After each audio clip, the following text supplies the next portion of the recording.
Akhir-akhir ini, negara kita disibukkan oleh Undang-Undang ITE, undang-undang yang mengatur lalu lintas di ruang elektronik. Permasalahannya bukan di banyak atau sedikitnya undang-undang atau ayat yang mengatur, atau membahas pasal mana yang pasal karet dan mana yang bukan pasal karet.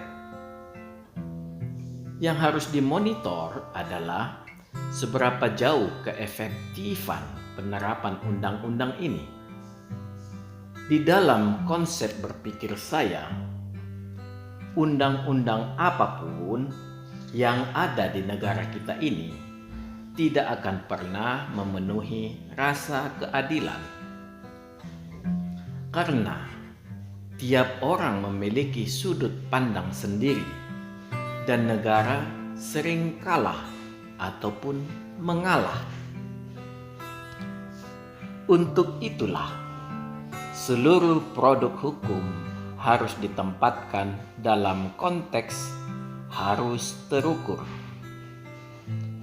Bila terukur dan ada besaran yang dipakai untuk menghitung, maka pendekatan hukum sudah mendekati kebenaran.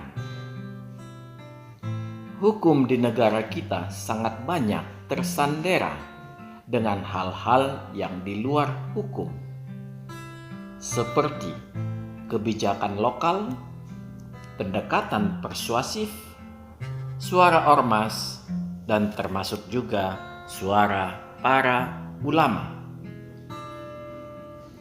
Sepanjang hal-hal seperti ini belum diberi besaran ukurannya, maka kita tidak bisa berharap banyak terhadap pelaksanaan hukum bisa berjalan dengan baik.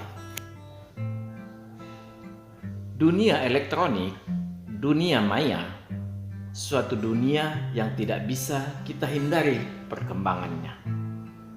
Kalau kita mau menuju masyarakat modern, sekalipun dunia ini tidak tersentuh, tidaklah berarti hukum tidak bisa digunakan sebagai regulator. Tetap diperlukan hukum sebagai lampu lalu lintas, semua demi terselenggaranya suatu dunia baru yang tetap dalam koridor hukum. Bagi para eksekutor undang-undang, benar-benar harus menguasai dunia ini dan harus mampu melacak awal dan akhir sebuah perjalanan data atau historical data tracing. Jangan melihat sepotong-sepotong. Semua pihak harus menyadari setiap orang yang menggunakan dunia ini untuk mengekspos secara sengaja tentang dirinya, maka seketika itu juga data tersebut menjadi milik publik. Publik berhak menggunakannya untuk apa saja. Sebenarnya tidak perlu izin dari siapapun, termasuk segala hak cipta yang di-share ke YouTube atau kanal medsos yang sejenis, kecuali yang bersangkutan memiliki provider, layanan, frekuensi, ataupun portal atau field yang menjadi miliknya sendiri. Bila orang mau masuk ke sana, harus melalui persyaratan tertentu. Dia harus mampu menjaga atau memprotek kanalnya sendiri agar tidak bisa dimasuki orang. Bila dia tidak mampu melakukan hal tersebut, jangan pernah sekali-sekali mengklaim ataupun jangan pernah memasuki dunia yang tidak mampu dikontrolnya. Tidak cukup hanya sekedar disclaimer. Sangat berbeda dengan dunia nyata kita bisa menikmati keindahan bunga di taman kota, tetapi jangan sampai memetik bunganya. Sama seperti bunga dapat dicuri, sama halnya data juga dapat diretas.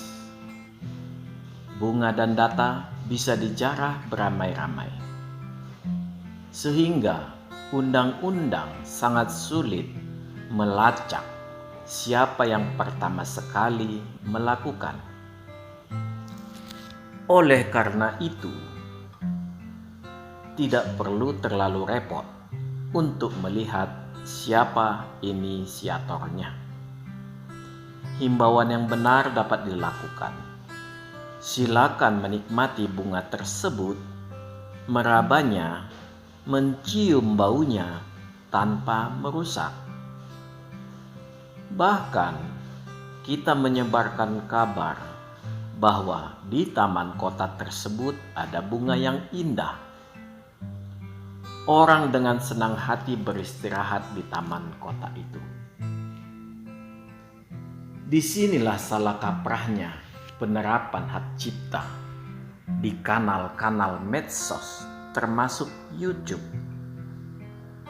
Sama seperti gambaran bunga di taman kota di atas, segala hak cipta yang ada di medsos karena sudah diupload, sudah pasti menjadi milik publik. Jadi tidak diperlukan effort secara rupiah, baik secara terang-terangan ataupun secara tertutup. Sama seperti menonton film, bila kita ke bioskop, kita harus membeli tiket. Bila menonton di layar tancap, biasanya dikasih pagar terpal. Bila terbuka seperti di media elektronik, maka menjadi milik publik. Publik berhak menikmatinya. Jadi, sebenarnya kurang tepat penerapan adanya larangan menyebarkan konten milik pribadi seseorang. Yang harus dikenakan hukum adalah konten yang mengandung hal-hal yang dilarang. Sebagai contoh, hasutan yang tidak berdasar, berita hoax, merubah isi berita yang otomatis merubah maknanya.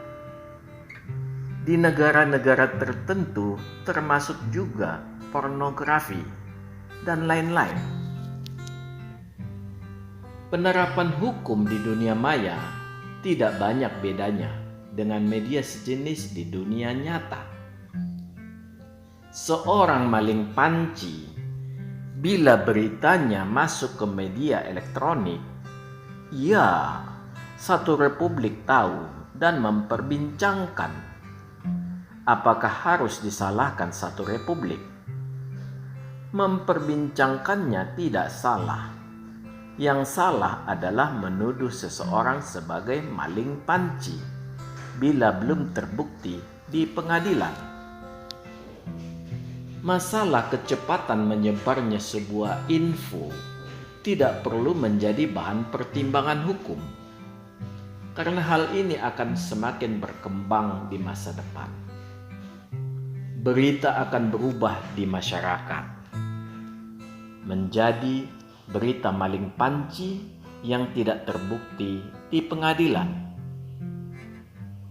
Jadi, yang harus diutamakan adalah penyelesaian permasalahan, dan sekali lagi harus didukung oleh kemampuan historical data tracing oleh aparat. Dalam kasus maling panci, yang harus dilacak adalah yang mengeluarkan pernyataan tersebut. Itulah arti tracing. Masyarakat juga akan semakin berhati-hati dengan tidak akan mengaitkan lagi nama seseorang menjadi maling panci. Itulah dunia maya. Kisah maling panci suatu saat akan hilang dengan sendirinya. Tidak usah baper. Bila masih tetap baper, cabut koneksi internet. dan silakan tinggal di hutan. Undang-undang ITE ini merupakan undang-undang yang wajib ada. Sekali lagi, pemberlakuan undang-undang di dunia maya tidak terlalu berbeda dengan dunia nyata. Untuk bisa menerapkannya, kita harus melengkapi dengan peralatan yang mampu untuk masuk ke dunia itu, untuk melakukan tracing. Hanya itu saja, tidak ada yang lain, tidak ribet. Jangan melulu sibuk dengan istilah pasal karet. Terlalu banyak energi bangsa ini habis untuk membahas hal-hal yang tidak berguna. Selalu berputar-putar dengan istilah kritik dan anti kritik.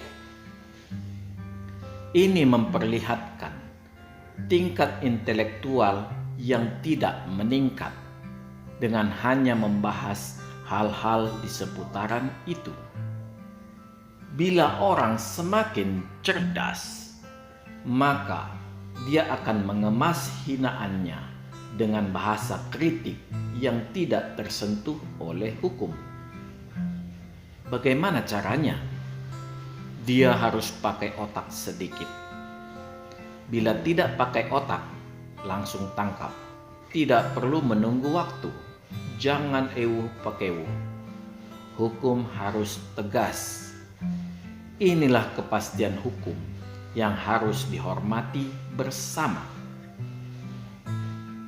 Dengan hukum yang tegas, maka akan berkurang manusia nyinyir yang tidak jelas, menghina tetapi berpura-pura nyinyir. Itu dua hal yang sangat jelas perbedaannya. Disinilah diperlukan kecerdasan aparat. Hanya di aparat yang cerdas, berakal sehat, dan memiliki naluri, baru kita berharap hukum bisa ditegakkan. Salam, majulah Indonesia.